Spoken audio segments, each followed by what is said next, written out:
ricksmithshow.com. If you've missed any portion of the program, you can download the podcast at thericksmithshow.com. You're listening to WIN, Workers Independent News, a diversified media enterprises production. I'm Doug Cunningham. On Tuesday, bank workers in the U.S. began a struggle for unionization. 15,000 bank workers at Spain-based Santander Bank are declaring their intentions to form a union. The Committee for Better Banks and the Communications Workers of America are involved in organizing efforts to help U.S. Santander Bank workers organize a union. While many bank workers present a professional image, they're really dealing with low wages and facing other worker issues. Some of Tuesday's planned actions included delivering pro-union petitions in Dallas and in Boston, along with letters demanding Santander executives respect their right to form a union. The workers want the same standards for U.S. workers that the bank employees get in other countries. CWA is involved in helping bank workers in Texas organize. The workers want higher wages and a greater share of bank profits, along with stable full-time jobs. Median bank teller wages in 2015 was just $26,410. The CWA and AT&T are still far apart on most issues as they continue to try to reach an agreement on a new labor contract for 21,000 workers.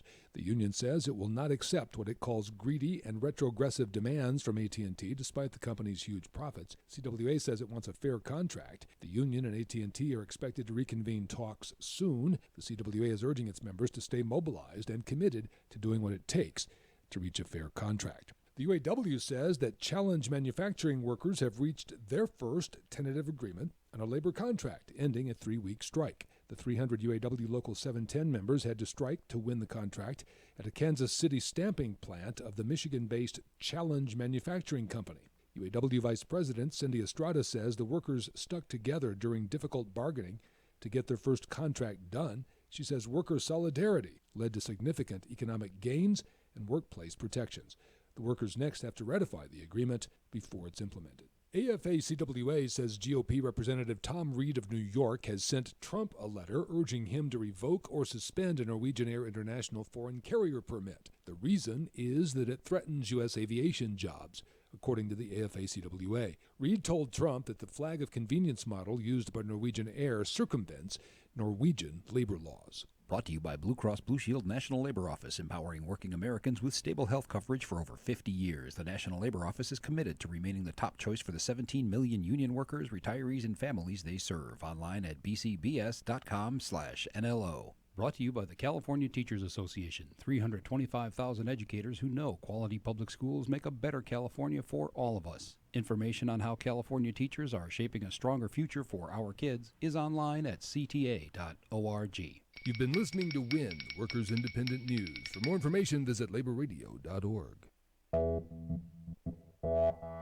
You're listening. It's time for the Rick Smith Show. I want you to get up now. I want all of you to get up out of your chairs. I want you to get up right now and go to the window, open it, and stick your head out and yell, "I'm as mad as hell, and I'm not going to take this anymore!" I don't want to abolish government. I simply want to reduce it to the size where I could drag it into the bathroom and drown it in the bathtub. You bet I cut the taxes at the top. How dare you? How dare you? Go ahead. Make my day. The Rick Smith Show starts now.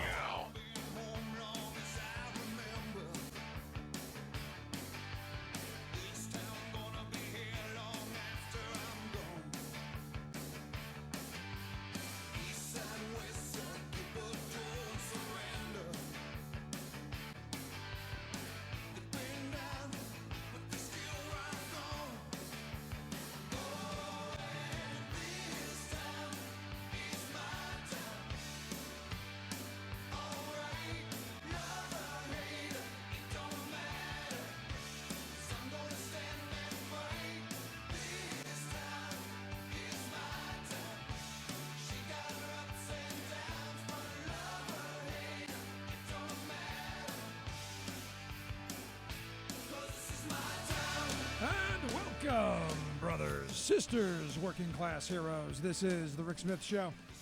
Thanks for being here today on the big program. Lots of things to get to, lots to talk about. First and foremost, you had to know it was coming. Those paid organizers those paid radicals, those paid protesters. They're trying to upend Donald Trump's agenda. You know, those citizens, those people who have taken to town halls and to events all across the country. You know, those people who are organizing themselves. And what's interesting and amazing to me is just how many Republican representatives are missing in action. Their constituents want to have town halls. Their constituents want to voice their opinion.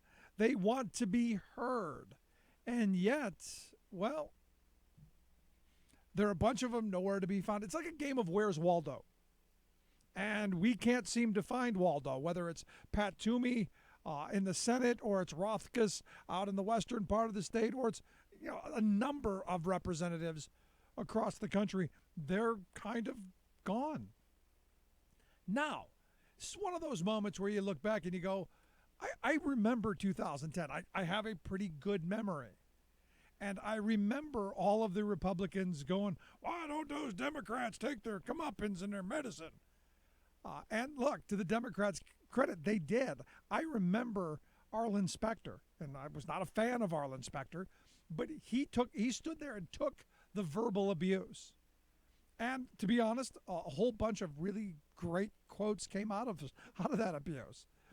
For instance, just over in, just in Lebanon, there was here, just a little bit east of where I am, there was the famous, get your government hands off my Medicare. And again, the passions of the people. Now, the interesting thing is we're at this moment, and here is what the right wing is scared to death of. Because I think the right understands that on most issues, the American people are actually center left. They believe in Social Security. They believe in Medicare. They believe in a safety net that makes sure that people don't fall too far.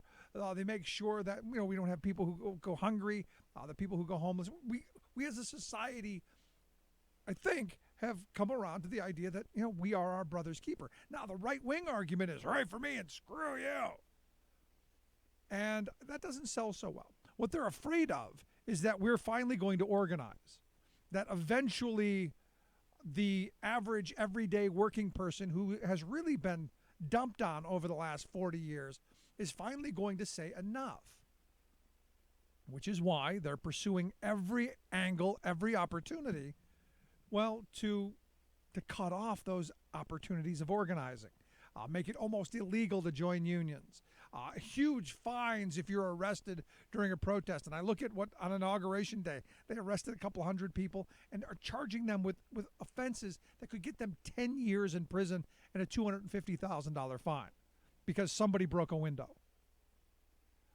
This kind of heavy-handedness is what we can expect, and this kind of disappearance. Now, in true Republican fashion, it's not the passions of the people who are coming out into the streets. It's not people who have said no, we this isn't what we wanted, and we're going to fight against it. No, this is Obama's fault. It's that simple. It's all Obama's fault.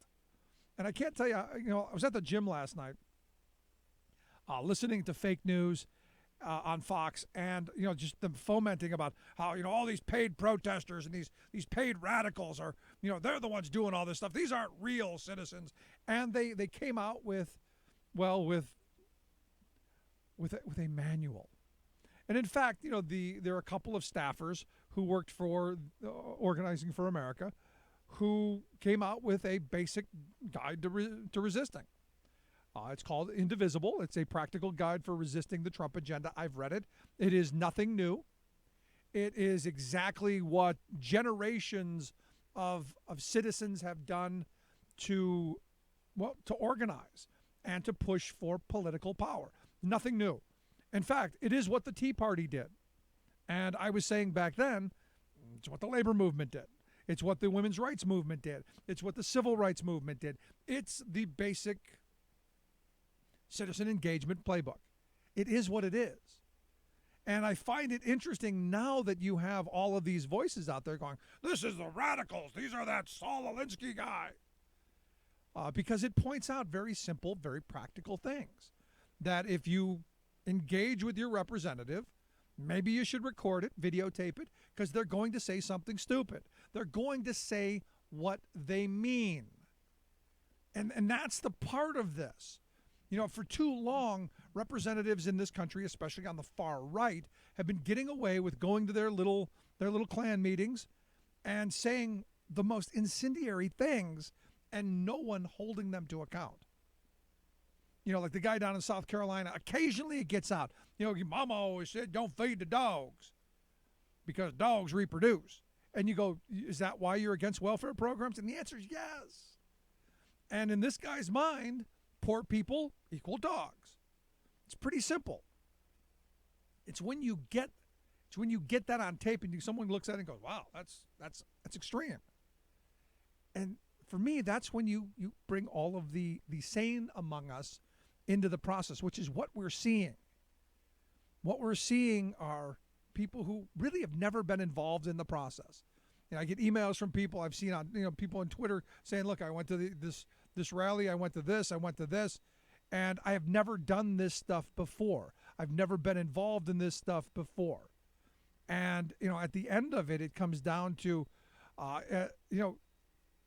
being active, being engaged, and really pushing for something better.